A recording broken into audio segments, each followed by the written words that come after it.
ধুবড়ীর কংগ্রেস সাংসদ রাকিবুল হোসেন সম্প্রতি একটি টি-শার্টে দেখা গেছেন, যেখানে ছাপা ছিল ভগবান শিবের ছবি।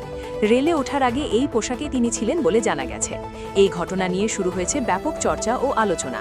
কেউ কেউ এটিকে ধর্মীয় সম্প্রীতির বার্তা হিসেবে দেখছেন, আবার কেউ কেউ প্রশ্ন তুলছেন, একজন রাজনৈতিক ব্যক্তিত্বের এমন পোশাক কী উদ্দেশ্যে পরা।